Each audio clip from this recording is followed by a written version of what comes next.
What's up, people? This is your boy Levelhead back with another live and Level Gamers podcast. We getting things set up on the other side. So we just want y'all to know, thank you for tuning in. We about 30 minutes after the normal time. Blame it on the bomb. Blame it on K-Bum. He ain't here, so he can't say nothing. Anyway, so we'll be starting here in a second. Make sure we coming through loud and clear. Put a 1 up in the comment section. Or 2 if we not sounding good. 1 if we sounding good. Put a 2 if we not sounding too good. That way we know we coming through right. I'm about to bring Mr. Norris here in a second. But give us another minute. We're going to get started.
Okay. But yeah, my style really didn't fit. And so I think that's what made me so different was I didn't come like the other dudes. I wasn't like them. I was, like you said, I was extremely urban. And like with the music, the way I approached it was totally different. So, but I was winning a lot of favor with different ones. And like I said, we could do that again. But anyway, we here. I got Mr. Norris live on here with me. What's up? What's up? Yeah, man, we here. We ready to go. So over here, listening to Michael Jackson's real voice. So listen to Michael Jackson's real voice. You gotta explain that one. Hey, when he talks, he used to try to talk. Hi, I'm Michael Jackson. That ain't his real voice. Hey, I'm Michael Jackson. That's his real voice. I heard that. Yeah. Okay.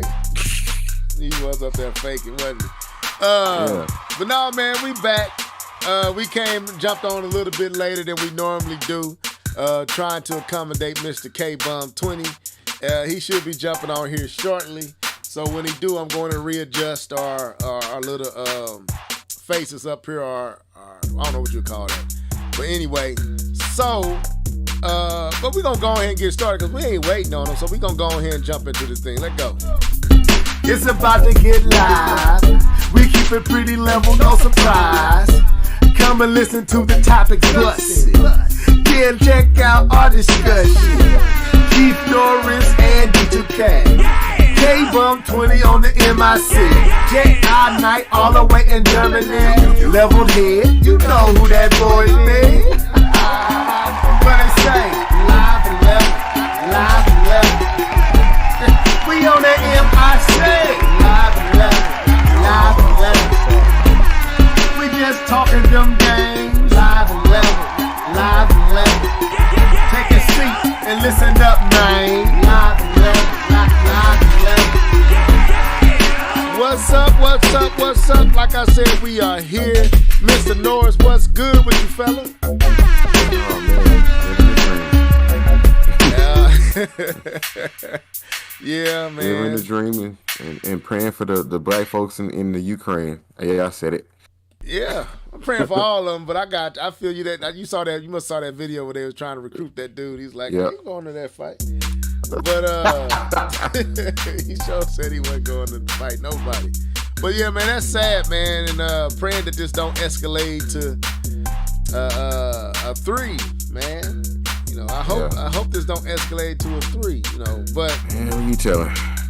Yeah, I've been praying for them and praying for all those involved and some wisdom and some testosterone to kind of settle down and realize, bro, it's better ways.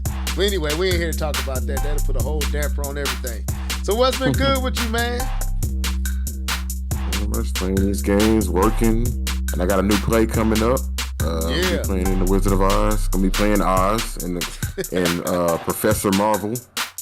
So. Man, you gotta when you do that, man, you gonna have to send us a live what they call that? Where it's video? Yeah, man, y'all gotta live record it, man, and share it because I want to see it. I haven't seen the first one. I'm pretty sure somebody recorded it. It had to. Yeah, somebody recorded it, but something I think the case of COVID, something about it mutated. We had new strands out, so we kind of like didn't even push forward to try to go because we was going to try to do like a get together and watch it. Okay. But I think it was like a new strand of COVID that came out. We was like, well, nah, screw that.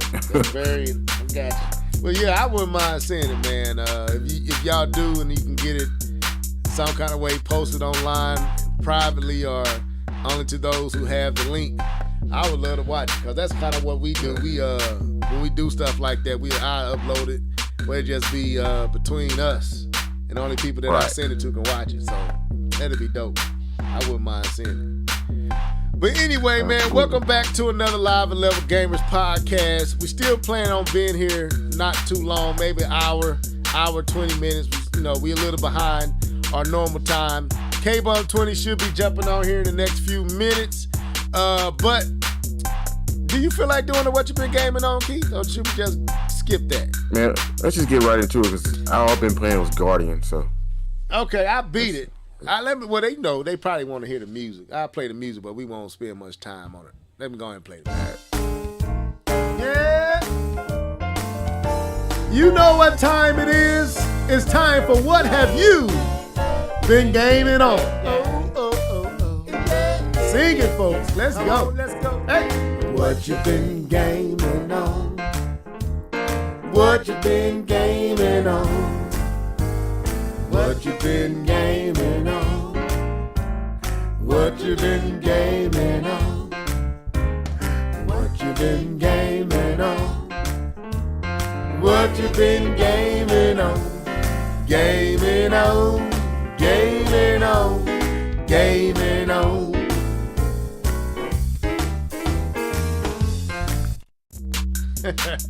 So anyway, you said real quick, give us about a 3-minute window, right? Because we're still waiting on K-Bum, so we got a little time.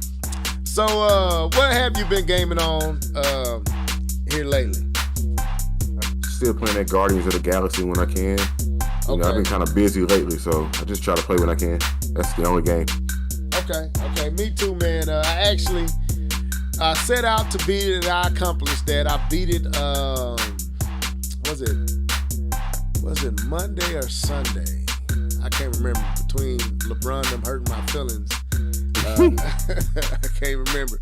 But I beat it, and it's an interesting ending because K-Bum kind of hinted at this. You think you beat the game, but something else happened, and you realize that wasn't the final boss.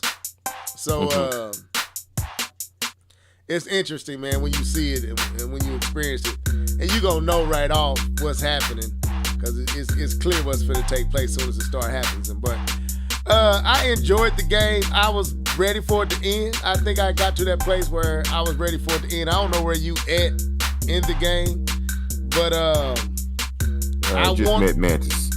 Oh well, you about halfway then. You got a lot. You still got about halfway to go. The game was cool, man, but there's some issues with the game. The storyline is amazing. Oh, K-Bum is here. Look at him, just snuck up on us. Let me correct some stuff, and then put him in his right spot. K-Bum, you suck, man. What's up, man? That's how you greet a friend. Thank you very much. Hey, how you doing, guys? What's up, K-Bone? Happy to be here in the podcast.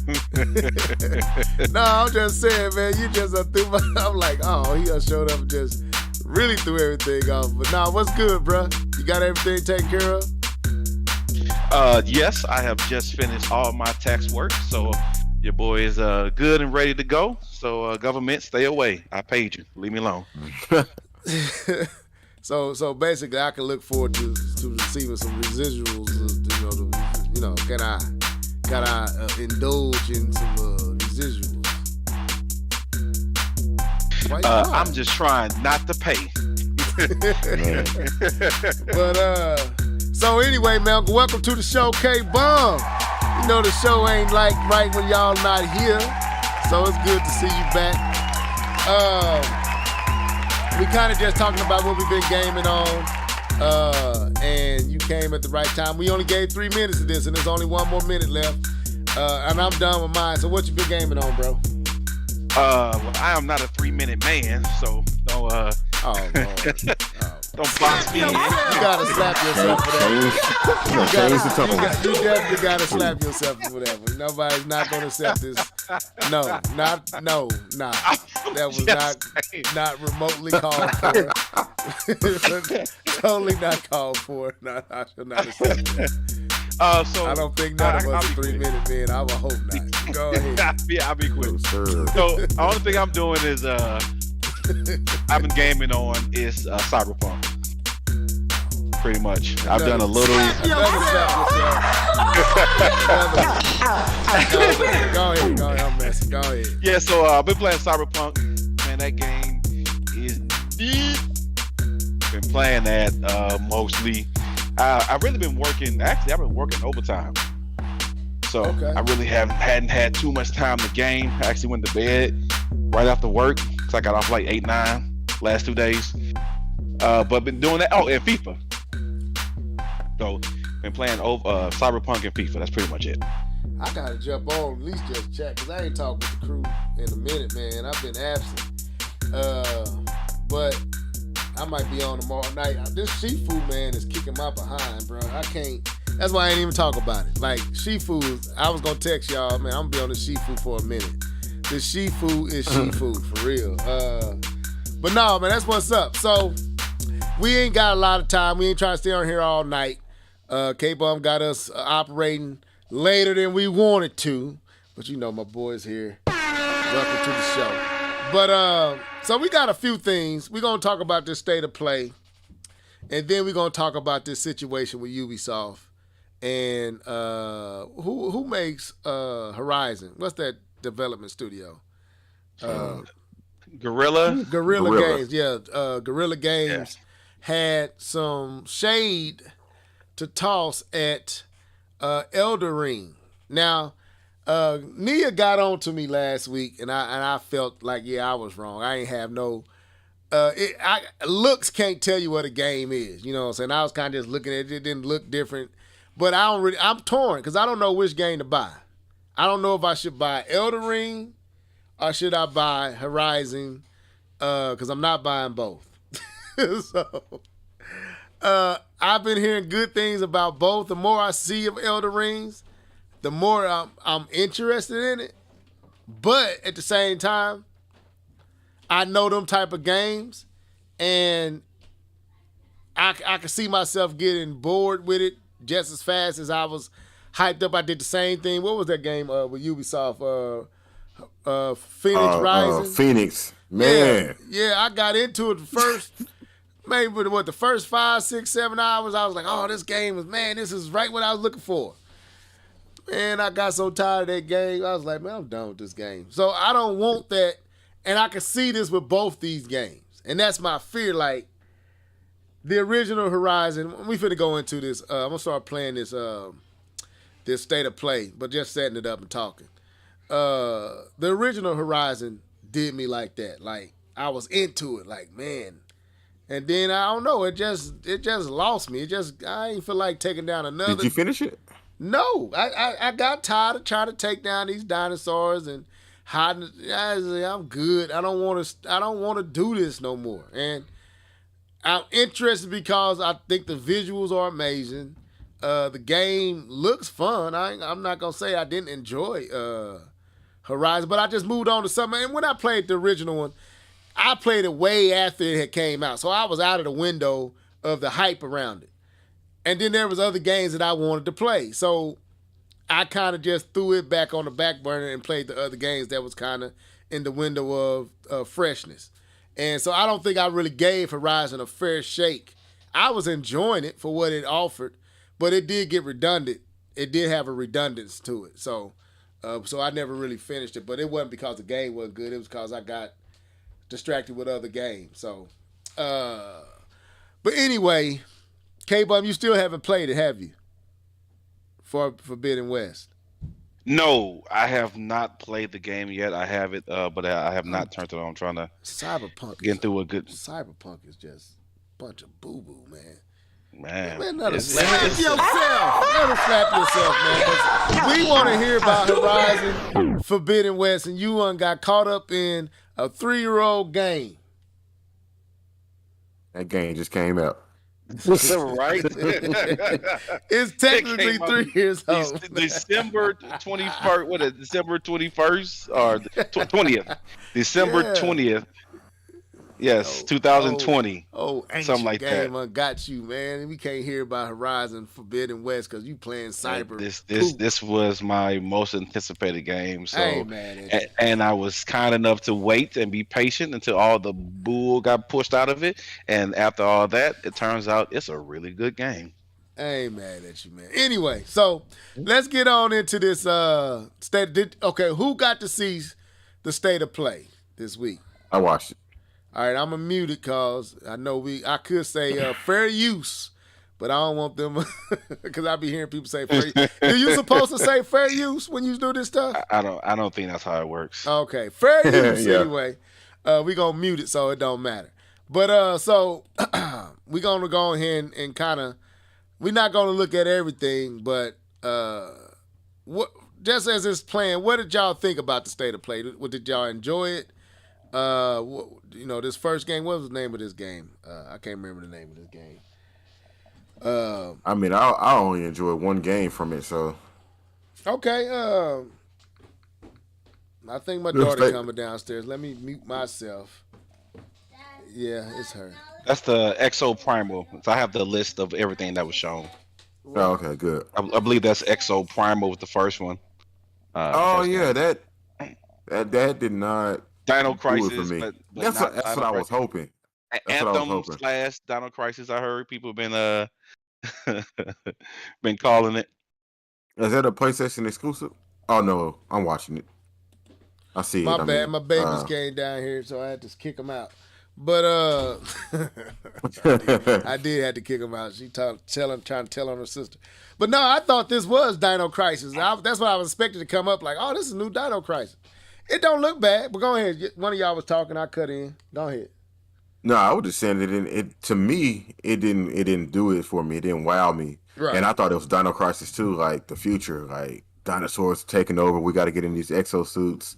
This is the only way we could really stop them. But I'm pretty sure this not a Sony game. It's Capcom. It's a Capcom game. That's why I thought. Yeah, they made Dino Crisis, didn't they? Yeah. Yeah, they could have easily called this Dino Crisis. I expect this to be pretty good story wise, and I would say that the graphics are probably going to improve. So I'm gonna keep my eye on it, but this showing didn't do it for me. Not even gonna lie to you. K-Ball, I wish I could play the volume on it, man. Shoot. It is a little mad to me when I saw it. It does remind me a little bit too much of Anthem. I mean. This game shouldn't suffer for Anthem's sins, but it just looks too close to it, and it's like it looks it's a lot going on the screen, but all of it looks blah. Looks kind of blah to me. So it kind of like Overwatch. That too. A little bit. It did at points. I agree with that. It gave me some Overwatch vibes. We can stay with the Anthem with dinosaurs piece because that's about. It did look like it looked like Anthem and I hear you. Man, come on, K-Bub. Don't do us like that, man. It got Don't some do my Anthem don't vibes. do my Overwatch like that. Leave that It alone. do got some over like okay, right No, there.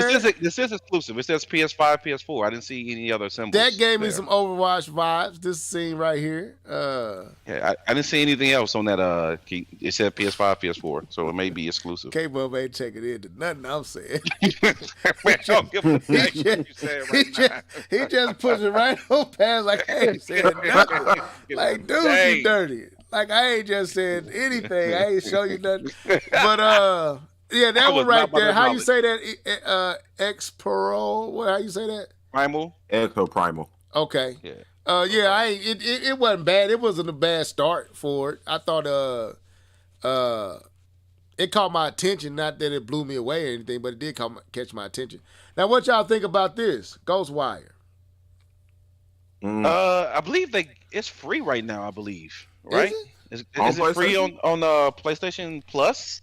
If I'm not mistaken, I believe Xwire is free on PlayStation Plus. Ghostwire? Ghostwire. Thank you very much. Is that out? I don't think it's out. Yeah. No, it is. It is? It is out. Yeah.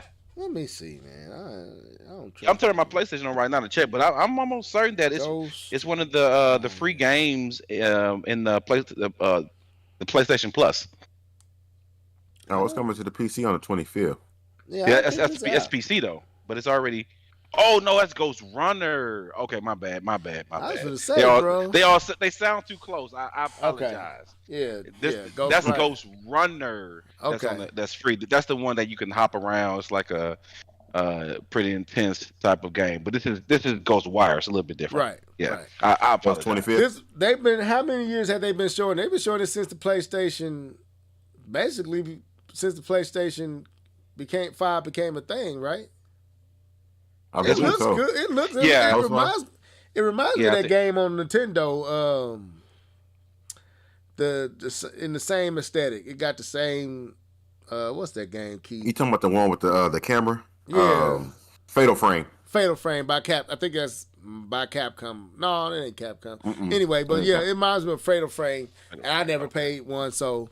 But I ain't into this freaky stuff like this. I don't know.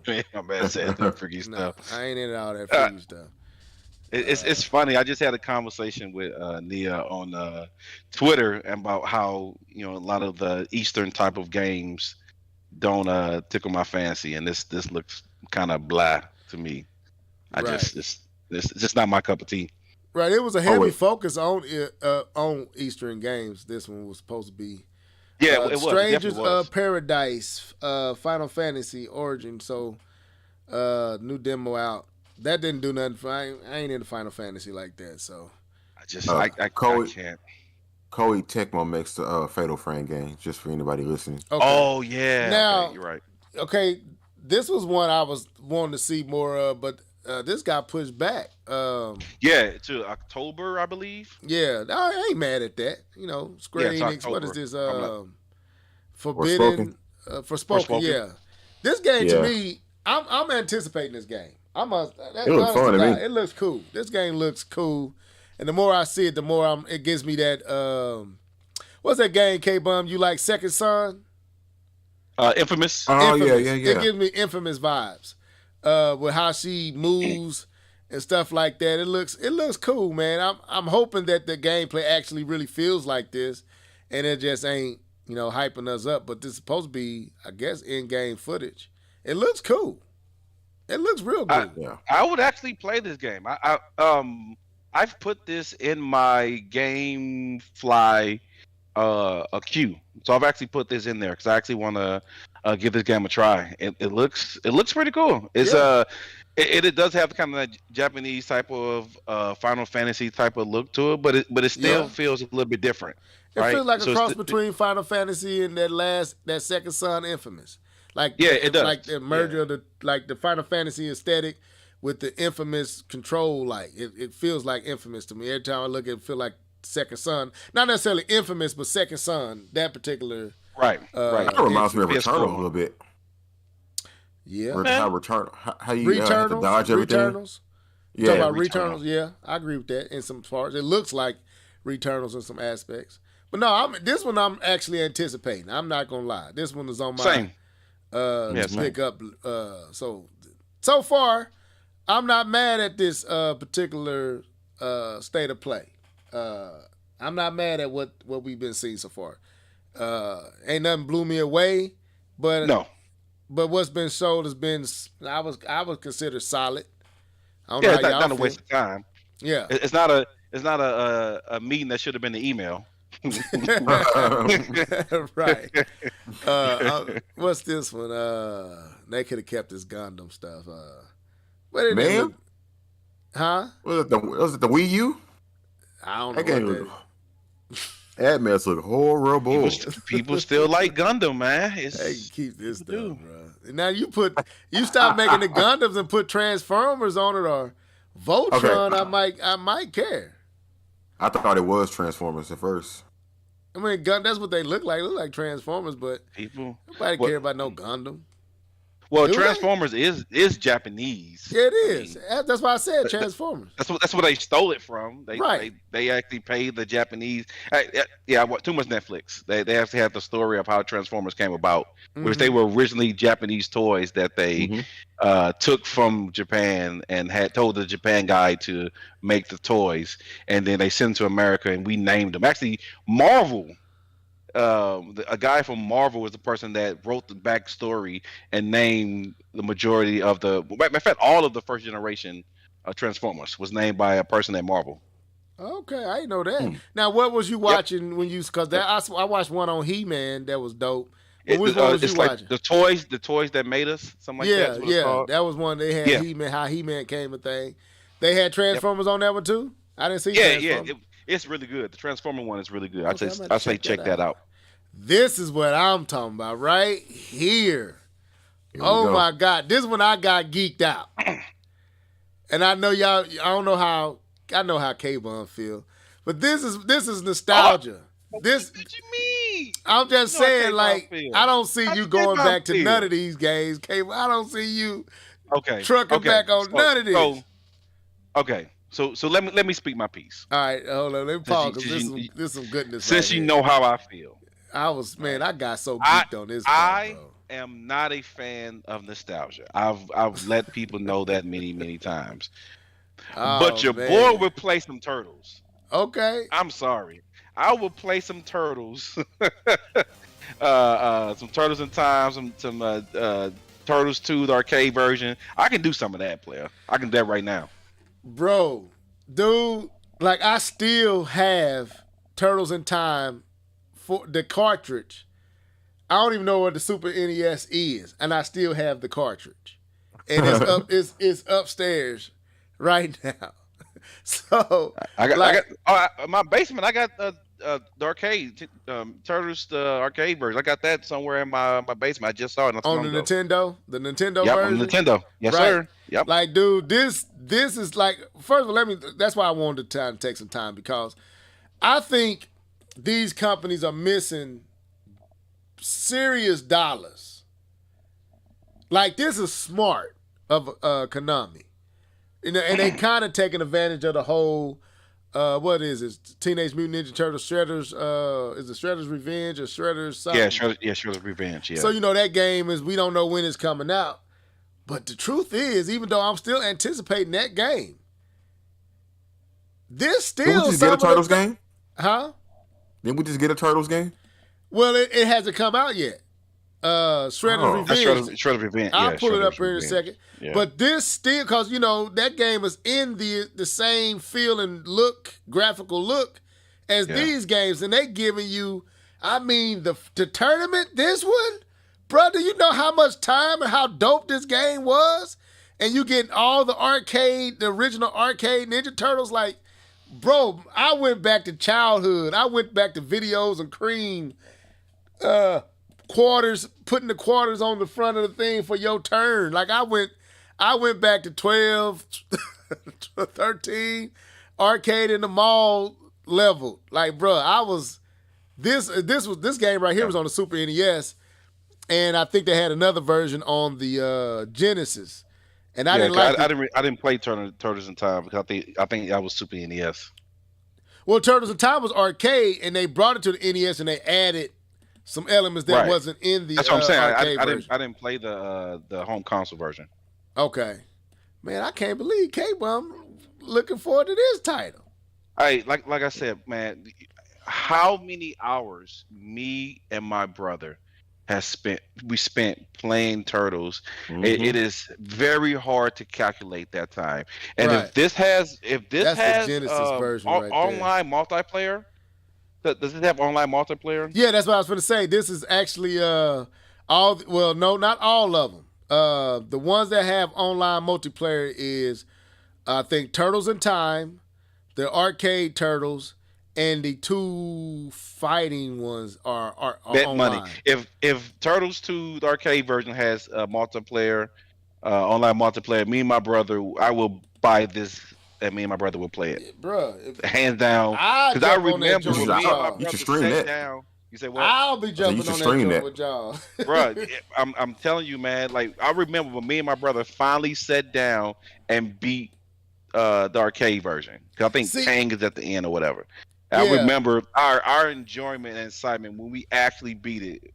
And man, no. If this has, I'm not a fan of nostalgia, but if this has multiplayer online, K-Bomb will actually absolutely have it. Now let me ask you this, K-Bum. When y'all beat, was it the arcade machine, or was it the Nintendo? No, it was Nintendo. Okay, I remember me and my brother finally beat the Nintendo version. Nintendo version. I've never beat the actual arcade. I don't got the kind of quarters. I watched. Well, we got money, but we wasn't. My pops wasn't finna give us $35 to be wasting on some games, so he'd give us about $5 a piece, and we go down there.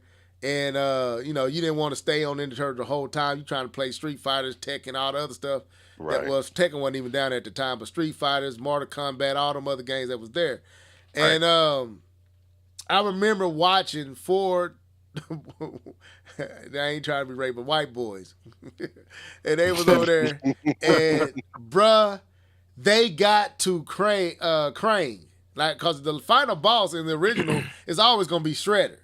But Crane steps out of that portal that in the Technodrome. He steps through that through the screen, and then he grows big. Bruh, I want to beat that version. I literally want to beat that that's what I want to beat. The arcade version of that game will be why I would buy this, just to beat it. And then all the other will just be icing on the cake. But I've never beat and played through the whole original arcade version of the Turtles. And that was that game still to this day looks amazing. That's it right there. That's Turtles in Time. I'm trying to find the arcade one. The arcade one still looks amazing to me today. Now that one right there. That's the original. Yeah.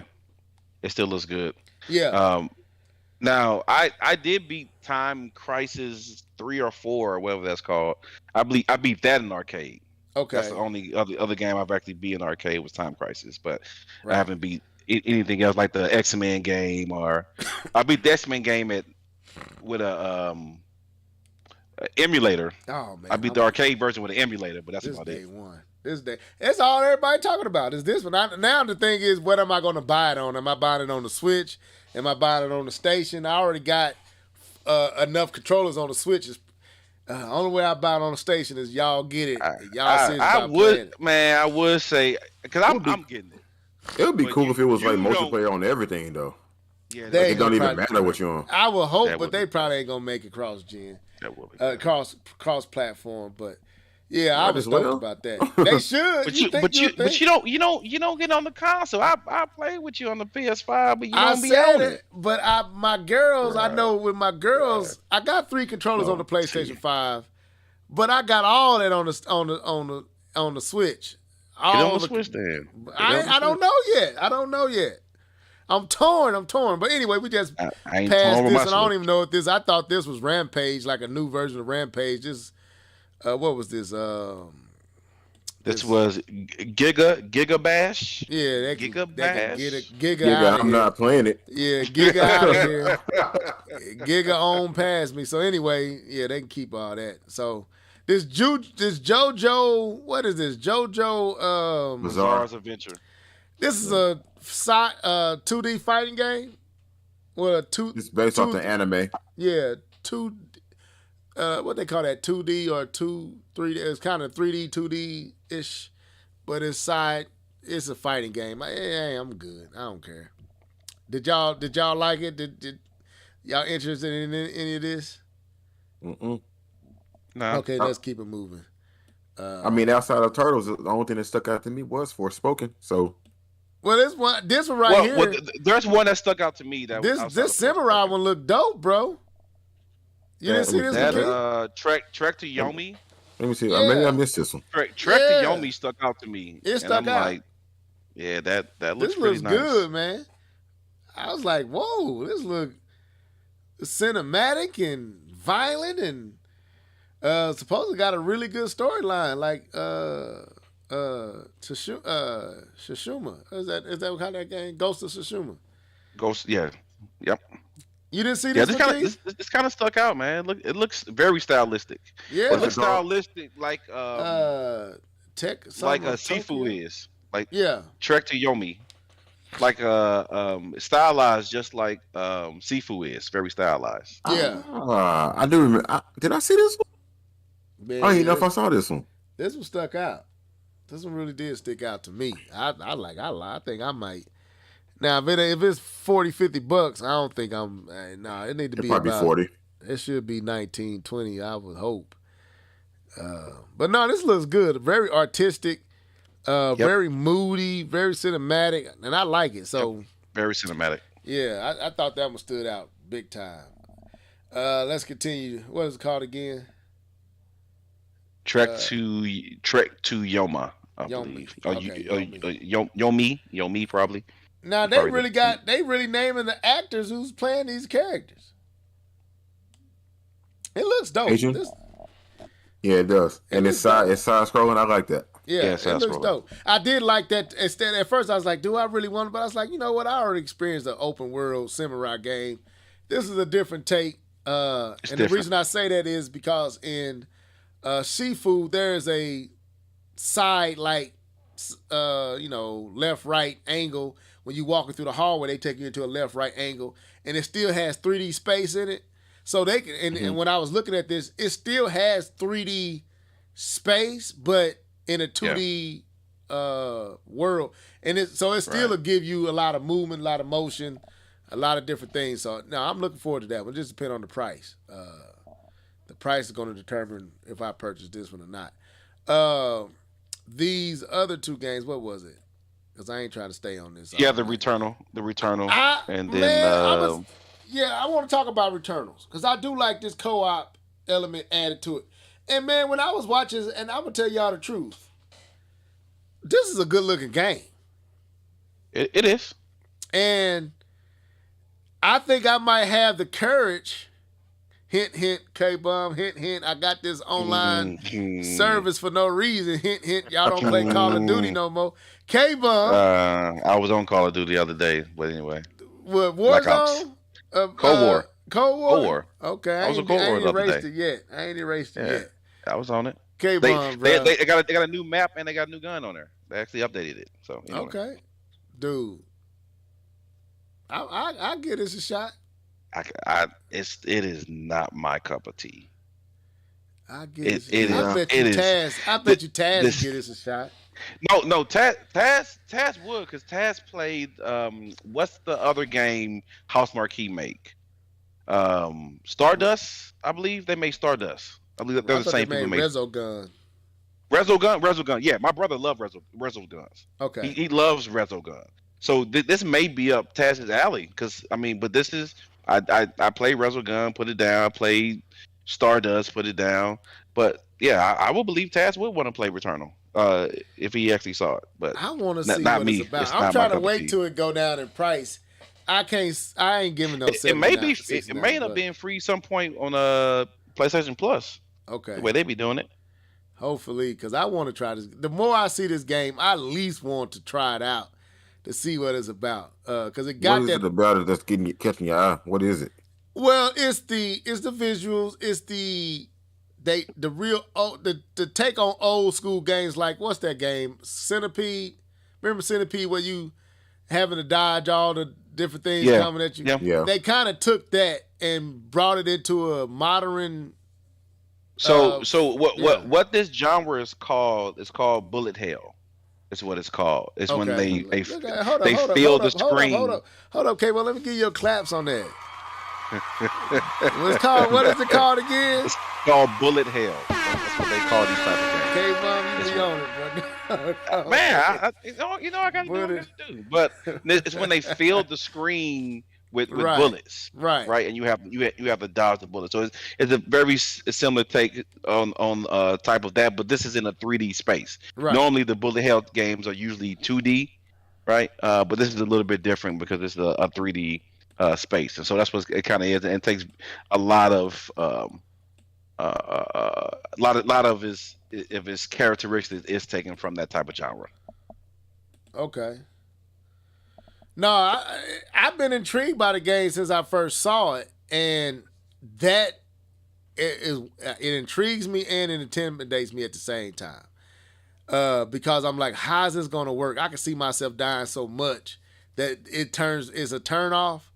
But the more I see it, it's like I at least want to say I tried this game. Like dying is part of the game. That's part of the whole story, actually. Right? Just like a whatchamacallit was. Right. So It to me is like a game that you should, you know how them first games always really show off a system, and I think this is one of them games that I think people sleeping on because they think I probably won't like it. But the more I look at it, I'm like, man, this game actually is doing a lot that we haven't talked about it. I know we haven't here, and I've had the PlayStation 5. You got it. We both of us, neither one of us have played it, so. I almost picked it up when it was on sale last Christmas, but I was like, man, am I going to really get into that dying all the time? But the more I look at it, the more I'm like, man, I think I want to try this game out. So if it drop a little bit more or show up free, or if K-Bum is interested in co-op, hey, y'all encourage K-Bum to get this. Y'all root for K-Bum. Hit him up on Twitter and say, hey, man, pick that up so Level can play this game. But anyway... come to PC, I'll play it. That's funny. It probably will. It probably will come to PC. This other game, this is the last two. The first Square Enix game, I'm gonna skip on past. I didn't care. But this second one though, this one stood out to me, and it made me think of what Nintendo needs to do on with Zelda. Zelda should have her own game. Told from her angle. I was like, this makes me think of what it would be like to be able to use Zelda and her powers.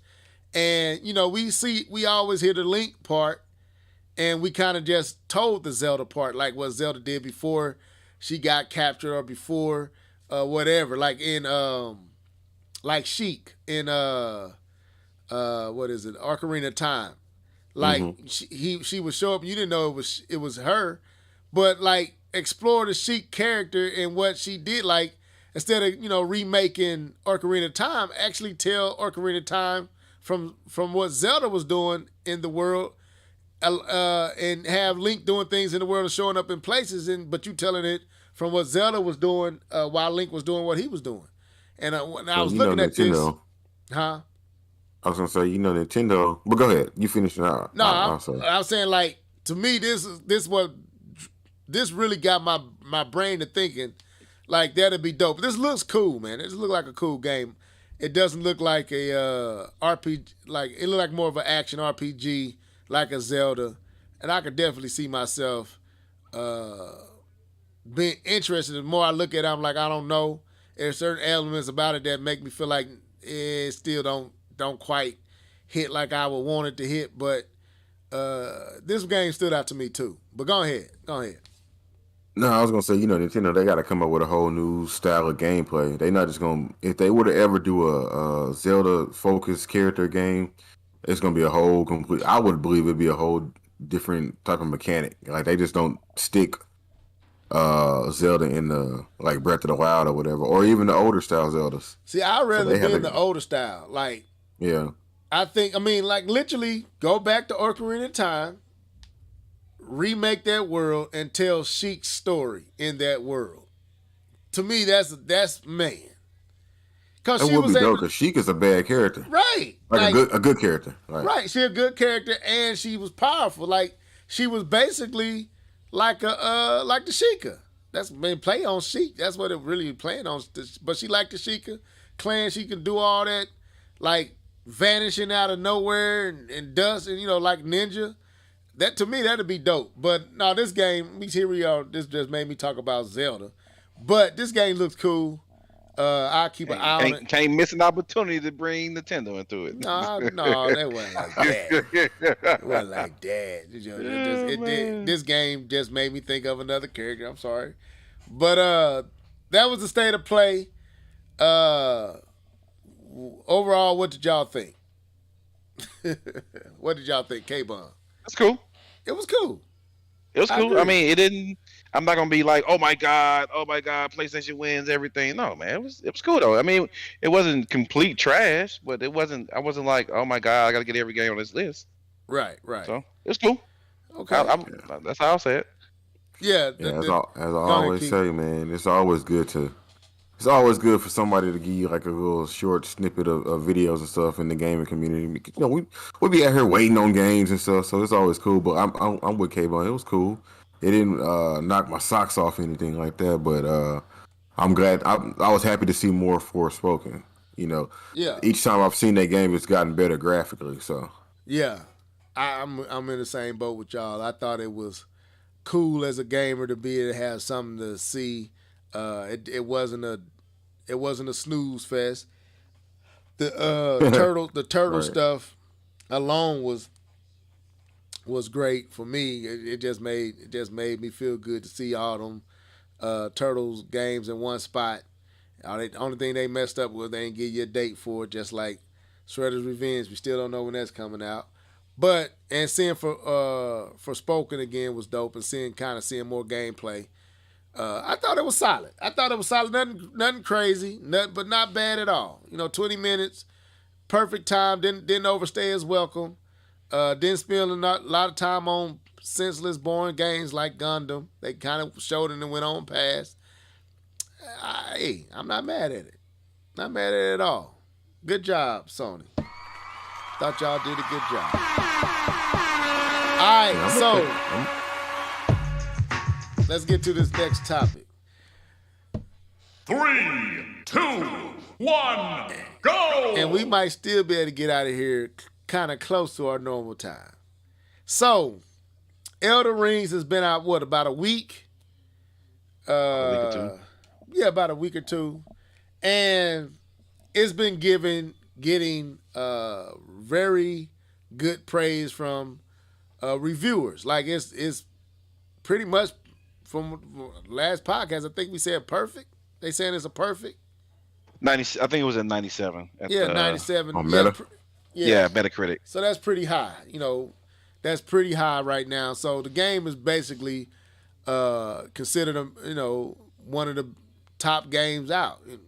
And from what I'm hearing and what I'm seeing, even taking into account what I said last week, I kind of recant some of that. Nia, I'm taking back my words. And I'm going to go far to do this. Slap yourself. I would slap myself. Because I was tripping. Because as I watched, I was like, and I said at the end of that cast, I said, you know what? If they put a tunic on that character and gave him the power sword, Keith, I'd probably be all over the game. Because it didn't look bad to me. So I was kind of just shading for the purpose of shading. And I had to be honest. So anyway, not having played the game, looking at it, it don't look bad. So, a Ubisoft developer and what was that studio again, K-Bum? The made Horizon? Guerrilla. A Ubisoft developer and a Guerrilla Games developer came out and threw shade at this title. I would pull it up Can I pull that up? Did we got that article? Did you see that article? Did I put that up? Did any one of us post that in the hangout? It- I I did not. didn't. Okay.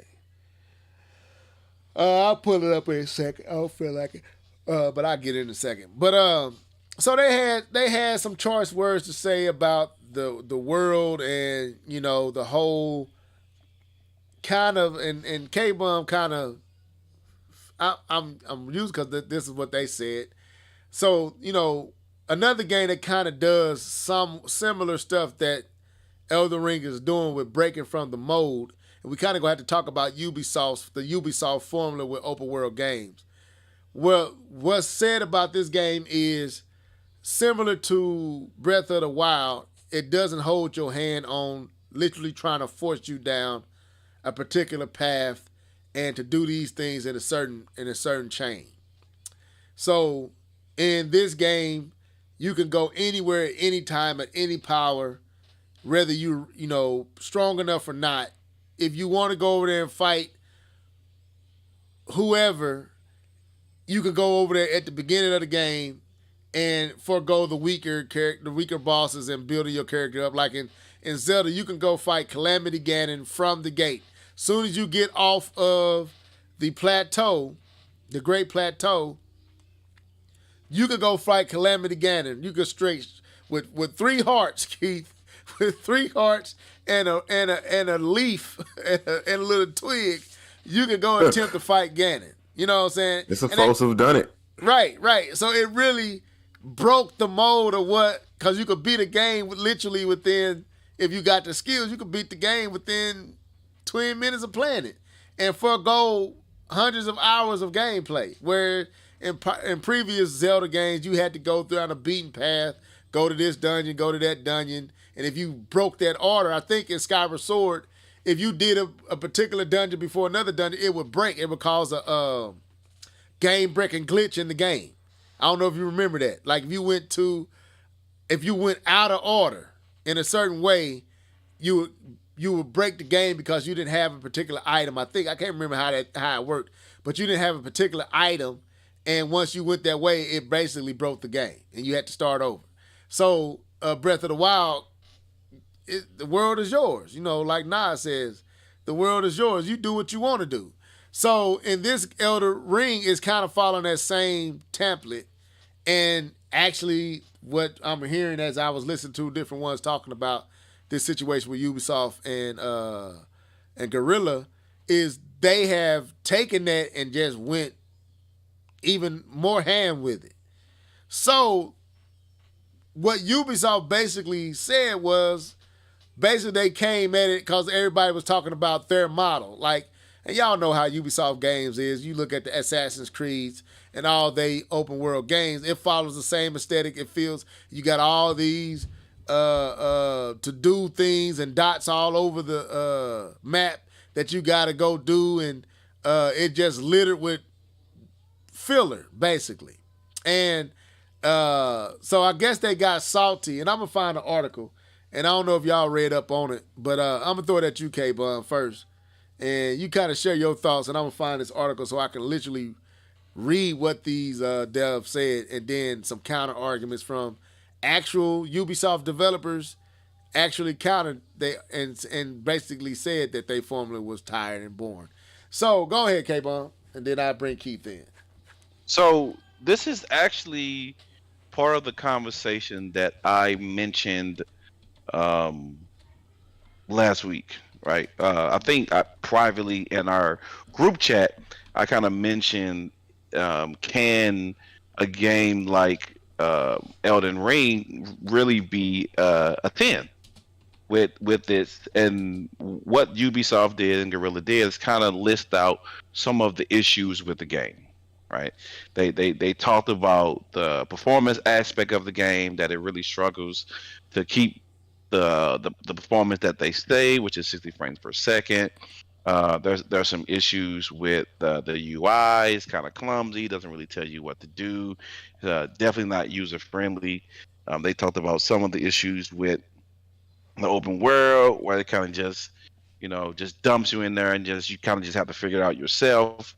right? And some other issues, some bugs here and there, so what and so on. And so the question was, can it really be as critical acclaim as they say if it has these bugs and these issues? And this is, and also I kind of brought into the same conversation. Can this be a 10 even if it doesn't appeal to a wide audience? Because there's a particular audience that Elden Ring is shooting for, right? The Souls audience is kind of what it's shooting for, and it is without a doubt shooting for that audience, and it's not trying to be some other games like Madden and try to appeal to the mass. No, it's appealing to the people who play FromSoft games. It's not really like Ninja Gaiden. You know what I'm saying? That guy he doesn't care about an easy mode. He's going to make it as hard as possible. Right. So it's very similar to that. And so the question was, can this game still be critically, acclaimed with those issues, right? And so I feel, because I asked the same question. So I don't fully think it's shade.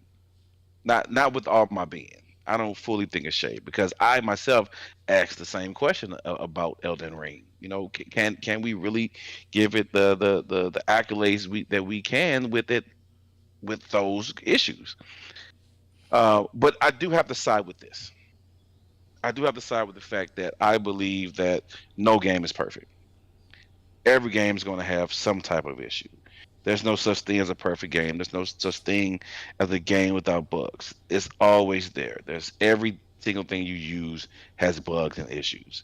And so I believe, since there's no perfect game, we still give out 10s, because you're looking at the totality of the game. Not that a 10 doesn't say, or 100 doesn't say a game is without bugs. A game, it says, it's saying that even without the bugs, even with the bugs and the issues and the performance, this game still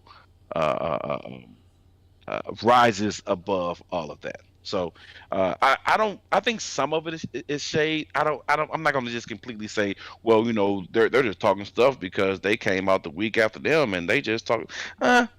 I don't, like I said, I asked the same questions, so I don't think it's all. But I do think that Elden Ring can still be a 97 with these problems and these issues being there within their game. And Ubisoft, your game stuck. So, okay, I got it pulled up here, but I'm gonna let Keith go. You can kind of see some of the complaint, but we're gonna read through it. I'm not gonna try to say all these people's names. Last names look difficult. I'm just gonna say first names. Just know this. But go ahead, Keith. Share your thoughts, and then we kind of get into what they was talking about. Well, it's definitely shade. I mean, let's just call it spade a spade. Like, when have you heard game developers coming out in the open like that and just speaking freely of other people's games? Like, I can't remember a time, and if it's happened, it wasn't big enough. And I guess I believe it's been out there. I don't think this is the first time. I can't put my finger on the exact time it's happened, but this isn't the first time. We've seen this. Yeah, it ain't the first, but it wasn't. But a lot of times, well, Keith, we've seen it with developers shading Nintendo a lot of the times, but I always see developers praising Nintendo. I don't know. I seen both. Like, I remember EA, boy, they developers always clown Nintendo, but it was mostly from a hardware perspective, not necessarily software. So this is software. This is a little unique, but not uncommon. Yeah, but like K-Bone, I mean, I pretty much agree with most of what K-Bone was saying, and especially Ubisoft. I don't even know why are you here? Who got the door open for Ubisoft to come in? Who left the gate open? Well, how y'all getting here? Left the gate open? Y'all not supposed to be in here. Y'all make Assassin's Creed. Slap yourself. But no, like the real, like I get it, but I feel like they're, and this kind of goes back to what I was saying on the last episode. Was there's different genres, or there's different focuses, you know what I mean? Like, what Elden Ring isn't the same what Horizon's trying to accomplish. Yes, they may be open world, you know what I'm saying, but they're set out to do completely different things. So I don't feel like they should be even like, oh well, our game should have got a 97. No, y'all make two different types of games. Right. Open world, you can't just like throw the blanket of open world games for that. Like, but yeah, it's definitely shade. You shouldn't even say nothing. Just keep working on your DLC because you know it's coming. Especially Guerrilla. I mean, I think the shade from Guerrilla Games, Ubisoft shouldn't have said nothing. Clear. But I think even worse for Guerrilla because I think it's because Elden Ring kind of snatched some of the steam of Horizon. They be strategic when they try to release these games so they can have basically shine to themselves a space of time to themselves. And Elden Ring kind of came in and snatched. It really has snatched some of the thunder and the shine of Horizon because a lot of people not talking about Horizon. They talking about Elden Ring. So I think some of the shade from Guerrilla is because Horizon not getting the shine that they want. But let me read some of this. And so over on Twitter, and who is this from? Let me get I don't know, MP first. I don't know who they are. But anyway, they covered it, so I'll use their stuff. So let's start over here. Over on Twitter, former Battlefield 2042 dev and now current UX, and that's user experience, because that's going to play a lot into this conversation. Director at Ubisoft, Ahmad, I'm not saying his last name. Wow, that boy just... let me slap myself. I gave myself a slap. Ahmad, I'm not Ahmed, I think that's how you say it. I told you I'm not finna try to say these people's names. Salomon, I think it's Salama. I don't care. I ain't saying their last name right. Twitter profile is locked. Pointed out that Elden Ring snagged a 97 average on Metacritic is proof that game critics don't give a crap about game UX or user experience. In the same tweet, Nexus, I think software, now a first-party Sony studio, dev Rebecca O'Shea and senior quest designer of Horizon Forbidden West, Blake. I'm not trying to say that last name. Twitter profile locked also through shade by mentioning the faulting. That's is that right? Through shade by mentioning the faulting the game. Yeah, I see it. That's not right. That don't make sense. The game's PC graphics, stability and performance, even the quest design. So let's see what else is being said. So here you see the different ones. Hamed, I think. The fact that Elden Ring scored a 97 Metacritic is proof that reviewers don't give a flaming poop about game UX. My life is a lie. Now, my thing about this dude, okay. First of all, like Keith said, and I agree with Keith, he deserves a... Slap yourself! I'm giving him a slap yourself. And, he don't deserve no horns because we play yo crap games. Yo rinse and repeat, boring Assassin's Creeds and whatever else.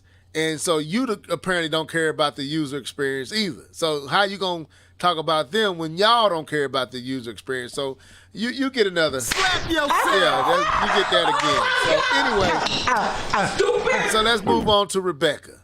Nor PC graphics, stability, performance, apparently. O'Shea, you get a slap yourself. If Level slapped himself, y'all get some slap yourselves over here. Horizon Forbidden Blake, you two deserves a slap yourself. I'm slapping everybody. I'm slapping them up because y'all didn't care about quest design either with Horizon Zero Dawn. It got really redundant after a while of playing the game. So all of y'all are guilty of what y'all, and maybe ain't even played this game. That's why I got to give myself a slap yourself. Leah exposed me. I ain't played this game. How can you levy this much criticism and ain't played the game? Now, we all know why Blake over here hating. That's because the thunder has been stolen from their freshly released exclusive PlayStation title, Horizon Forbidden West. But guess what, Blake? Me and K-Bum got the game, so you should be excited. We can talk about it here when K-Bum finally gets done playing. Anyway, I didn't buy it. I just rented, but I have it. You have it. But You don't sound all excited, K-Bum. Ubisoft, I'm just saying. Ubisoft shouldn't mention anything about user experience. Hold on. Slap yourself. Again. I love hearing that girl yell. Oh my God. Anyway, how is Ubisoft gonna tell anybody or levy any criticism? So we supposed to be getting off here. We still got about 10 minutes. If we give them 10 minutes, how is Ubisoft gonna level any criticism to anybody about user experience? I mean, any one of y'all can talk. How, and then say as many Assassin's Creeds that got good scores for no reason. Now all of a sudden, critics don't give a crap about user experience when many of them Assassin's Creeds got high 8s and low 9s, undeserving, glitching everywhere. What was the one that they put up after 3? What was that one? Syndicate was yeah, trash. all the glitching, and they still tried to give that game a good score. I think anything 8 and above is good. Yeah, you didn't get no 9. You ain't never made nothing worth the 9.7. At least you ain't made nothing worth the 9.7 in a long time. But all y'all games lack concern about the user and their experience. Point in focus, bringing a point of what is it? Phoenix Rising. Do y'all care about the gamer in that game? Do y'all care about all the junk y'all put in our paths and the night turning to day and having to fight overpowered enemies? And you did y'all care about my experience? No, that's why the game is still sitting up there incomplete. Cause y'all don't. I haven't beat. I didn't complete. I stopped playing Origin, Assassin's Creed Origin. I tried so hard. Huh? I tried so hard to beat that game. Couldn't get through it. I actually like Origin. I beat it.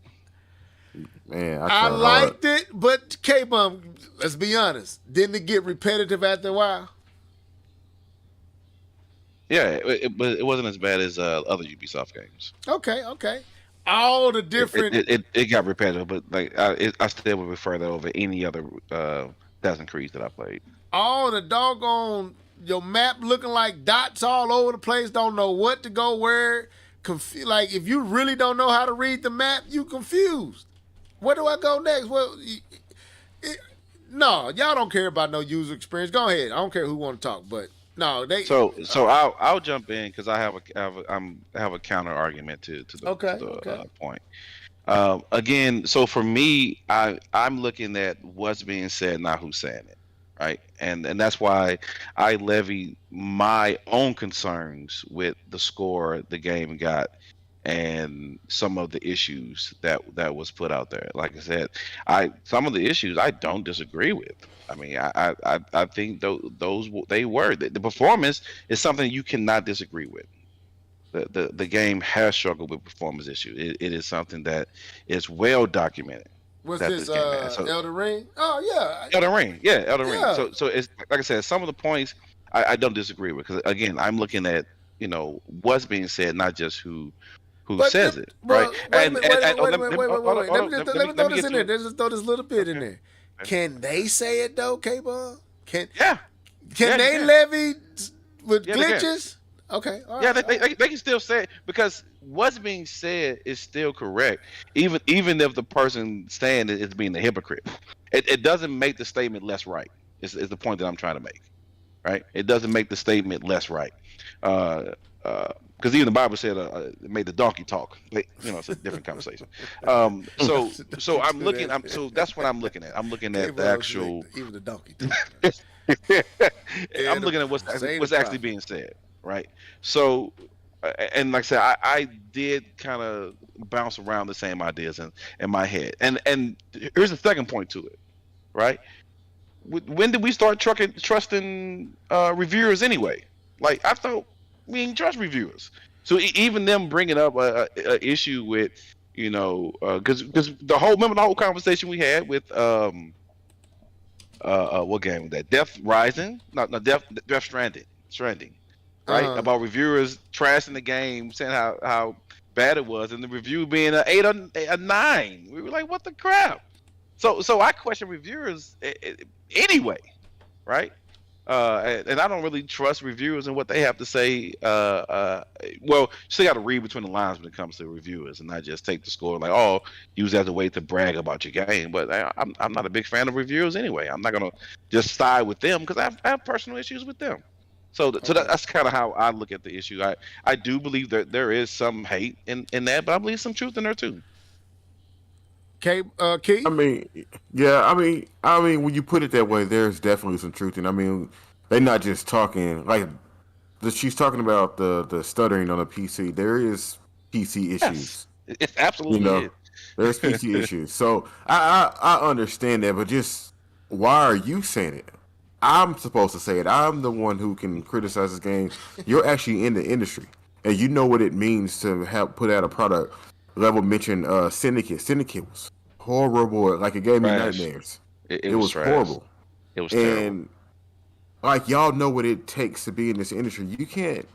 It's not the developer's fault, and they should know that. You know what I mean? So I feel like they should have some type of creed or honor, or code of honor, or whatever amongst themselves to say, okay, no, we need to back off. They sound like fans. They sound like us. You know? I got you. And I don't think they should be. One of y'all look up Assassin's Creed Syndicate review score. If you could, I'm gonna read this. Somebody can look that up. I think it's like 85, something like that. 84. Let's see. Talking for Metacritic, right? Yeah. And I'm gonna read this. So, an ex-Ubisoft developer defended Elden Ring. He said, "I lament greatly and with satisfaction that the Ubisoft formula that is permeated into all major AAA open world games is tired and rote from quest design to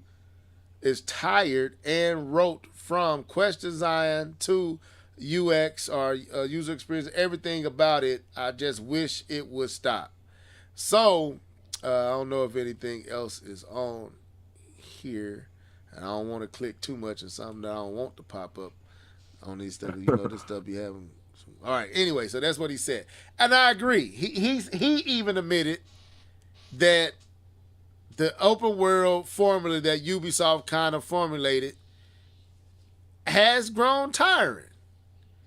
Now some games I think do it well, like a Horizon, but other games, like all the Assassin's Creeds and all these other games, that's why a lot of these games, even with well, that wasn't open world, but a lot of these games do follow that formula where the map is just littered with to-do stuff and dots all over the place and meaningless filler stuff, pointless stuff, and it all feels the exact same. That's kind of what I was when I was looking at Elden Ring. I was like, man, I was turned off because it looked, but then, like I said, looks ain't what a game is about, and that's why I had to slap myself. I'm gonna do it again. Slap yourself! But it did look like all the other games in that genre, but listening to the many different people talking about it, it doesn't play the same. So, and then I watched more play of it. I was like, man, this dude looks pretty interesting. But yeah, what y'all think about that? Do y'all feel like the open world AAA experience is rinse and repeat and extremely repetitive and boring in most cases? No. Okay. First of all, let me say Assassin's Creed Syndicate got a 76 on Metacritic. Okay. All right. That's not as high as I thought. Okay. For me, no. And this just gives me an opportunity to talk about Zelda for just a second. No, because like Zelda, Level opened a long earlier in the podcast. He talked about with this new game, Elden Ring, that you can just go anywhere, no hand holding, so on and so forth. Where Zelda takes it a step further is that you also have to tackle on the environment. You know, you gotta like, okay, there's a mountain. I can climb any mountain, but it's raining. Probably not a good idea to climb that mountain. I really want to go in that area, but it's snowing and I don't have the right equipment. Let me prepare to go over there. That's Zelda. Let me take this metal sword, this metal shield off because it's storming right now. I make it electrocuted. Those are the extra little things that Zelda does that these other games don't do. I said it in the thing earlier. I was talking about The Witcher. How Geralt would say, "Oh, the wind is howling," or he'll say something like it's cold or something, but it doesn't affect the gameplay. So when you add those little extra, and I want to see this in more games, you add those little extra things that Zelda does, it makes the open world better, in my opinion, because Well, you can't just run straight from point A to point B. You let got to me let take into me consideration of where you are. because what you saying is opposing what. Okay, so this is what this dude's saying. He's saying the Ubisoft formula that is permeated in most. He said into all major AAA open world games is tired. Do you agree with that statement? Like the Ubisoft formula, because you talking about Breath of the Yeah, Wild. yeah, yeah. So you I think I do? was saying what. Yeah, Okay, go I do ahead. agree with that. All right, go ahead. Okay. Yeah. With that being said, I do agree with his statement, and I guess I just gave an example of how it can be different. Right. You know, because it is like you get on those Ubisoft games, you ain't even learned how to play the game yet, and they got 20 to 30 things that you can do, and it's like I don't need that yet. I'm still trying to learn how to play your game. So yeah, I agree because it's just because when you look at that game Phoenix, there's really nothing deeper about that game that you can do. There's really Right. nothing that you take away from that game. It's just go to this point, beat that, go to this point, beat that, as it tells you a story. But that's not really an open world game. They could have just made a more linear game Right. if they wanted to do all that, you know. And I think So I think it. I think it looking like Breath of the Wild pulled a lot of people in, but did not give you that Breath of the Wild feeling. It looked like it borrowed elements, the climbing and all that, but it didn't. When you got done, it's like this is not what Breath of the Wild is. Right. But no, go ahead, go ahead. I interrupted you again. My bad. No, I'm pretty much done. But like a lot of basically what I think what he's saying is a lot of the Ubisoft games are very surface. They look like it, but they're not really doing anything that you think they're doing. They're not the Red Dead Redemptions. They're not the Zeldas. They're not the Elden Rings for their sake. You know what I mean? The Ubisoft games are just very surface. We want to appear that we're playing the same game that y'all playing, but really there's no layers under this. This is it. Right. K-Bone, Yep. do you agree with this Ubisoft, ex-Ubisoft developer? Is the Ubisoft formula that is permeated into all major AAA open world games, is it tired? Is it boring? Is it, the fetch quest, all that stuff? Do you get tired of it? So, I don't. So it depends on which piece we're talking about. We're talking about just the Ubisoft and their quest system. I think it's absolutely trash. Okay.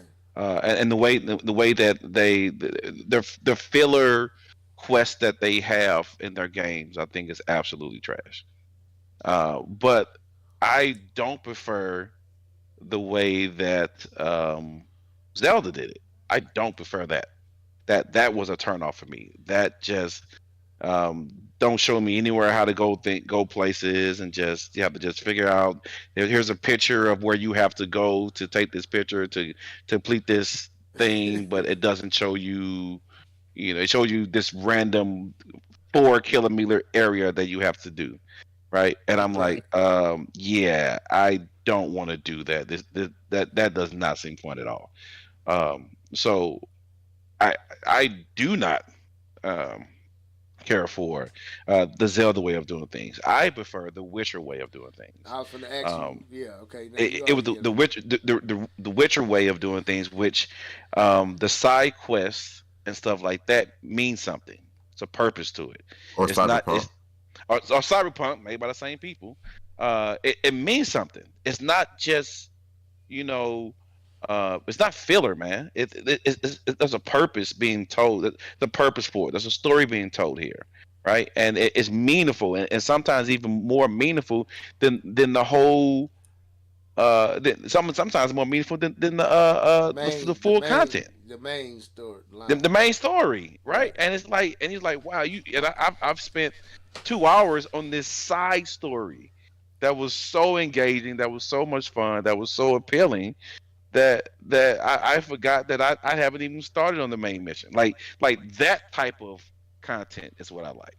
Right, Okay. that type of story, and it still has pointers on the screen. It still tells you where to go, where to do, how to do stuff. It still tells you all of that. It just Okay. doesn't, it still gives you all those markers. It just means something. Right. Now Like, go ahead. Finish your thought. no. I'm saying that now that piece is the piece that I'm referring to. That it means something.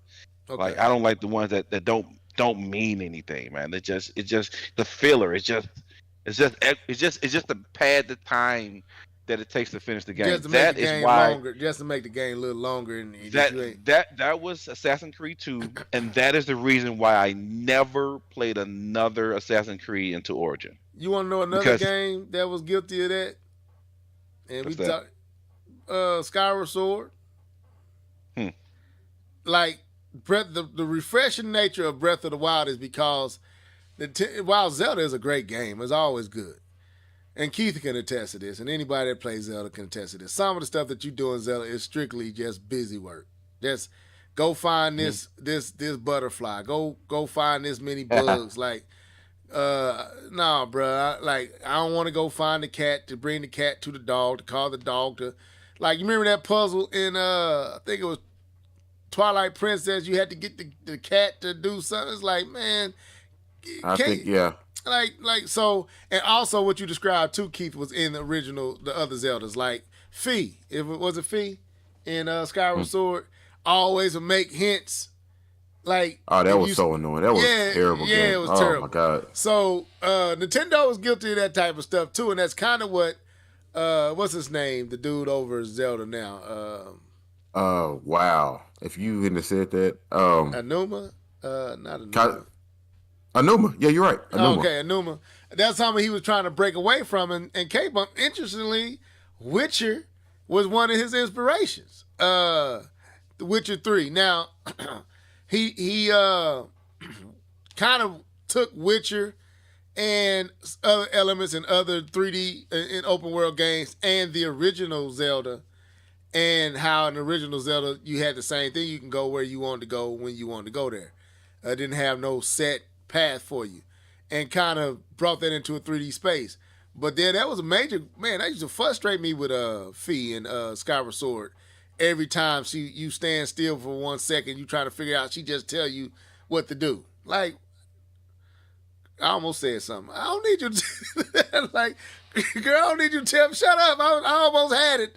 What's the point of you telling me what to do? I don't need you to tell me what to do next. So it became a handicap. It didn't make the fun. It didn't make the game fun because sometimes it's cool trying to figure out something. It wasn't even 5 minutes. She telling you what to do. Go. How about going to touch that switch over there? We need to light this room up. Like, oh, okay. So I got to go light this torch. Okay, thank you, Fee. But so I agree. I think that formula was in most open world AAA. It ain't just open world, just AAA titles in general.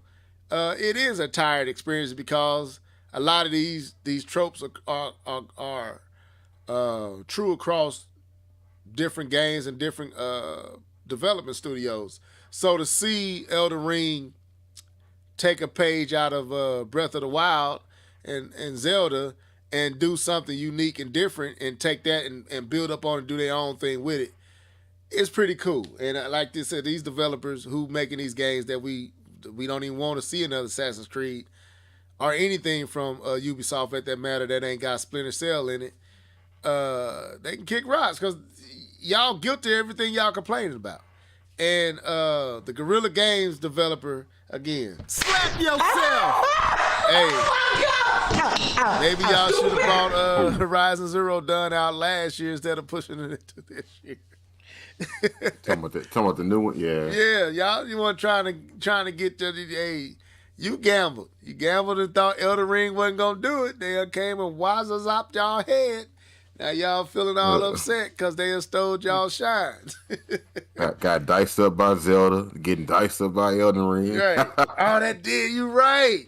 They did get outshined by Breath of the Wild.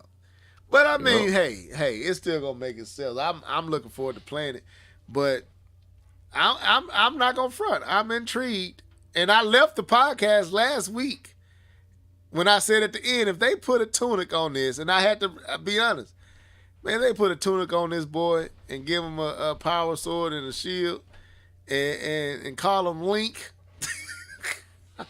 I would be right there for all that. So, anyway. Anything else to be said on this? Are we finished?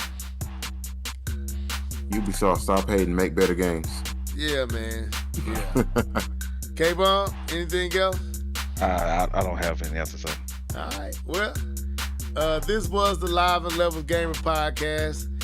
We didn't have too many people tuning in on tonight. So when y'all watch this back, share your thoughts. Nia was, really talking some stuff on that last one, so looking forward to what she'll say on this one. Hopefully y'all redeemed myself a little bit. Matter of fact, just for clarity, I'll slap myself one more time. We'll be on same time, same place next week, coming with the Gamers Talk. Any final words? Anybody? Good show. Yeah, good show. So, K-Bomb? Nah, man, just enjoying myself as usual.